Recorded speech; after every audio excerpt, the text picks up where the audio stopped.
అదే RTV app వార్తల్ని క్షణాల్లో చదివే అవకాశం ఉంటుంది. ఒక న్యూస్ పేపర్, ఒక టెలివిజన్ ఛానల్ మీ చేతుల్లో ఎప్పుడూ ఉంటాయి. ఈరోజు అనంతపురం అర్బన్ నియోజకవర్గంలో సెంట్రల్ పార్క్ని విజిట్ చేయడం జరిగింది. సెంట్రల్ పార్క్ దాదాపు దగ్గర 7 ఎకరాలు ఉంటే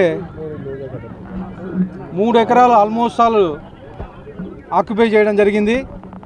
ఎవరైతే ఆక్యుపైదారులు ఉన్నారో వాళ్ళందరికీ మున్సిపల్ అధికారులను ఆదేశించడం జరిగింది, నోటీసులు ఇవ్వమని చెప్పేసి.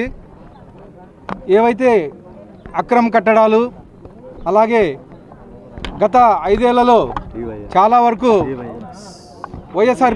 వైఎస్ఆర్సీపీ నాయకులు ఆక్యుపై చేసుకున్నారు ఆ సెంట్రల్ పార్క్ని, అవన్నీ ఖచ్చితంగా బయటికి తీయించేసి అవన్నీ కూలగొట్టిస్తామని చెప్పేసి తెలియజేస్తున్నాను. అలాగే గత 10-15 ఏళ్ళుగా ఎన్టీఆర్ మార్గు పెండింగ్ పడి ఉంది.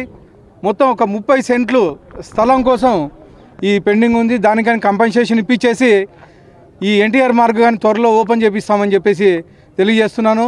అలాగే అనంతపురం నగర ప్రజలకు ఒకటే చెప్తున్నాను, ఫ్యూచర్లో కానీ ఎక్కడైనా కానీ ఎంక్రోచ్మెంట్స్ కానీ లేకపోతే టౌన్ ప్లానింగ్కి విరుద్ధంగా బిల్డింగ్స్ కానీ ఇంకోటి కట్టినా కానీ టౌన్ ప్లానింగ్ వాళ్ళు చర్యలు తీసుకుంటారని చెప్పేసి తెలియజేస్తున్నాను.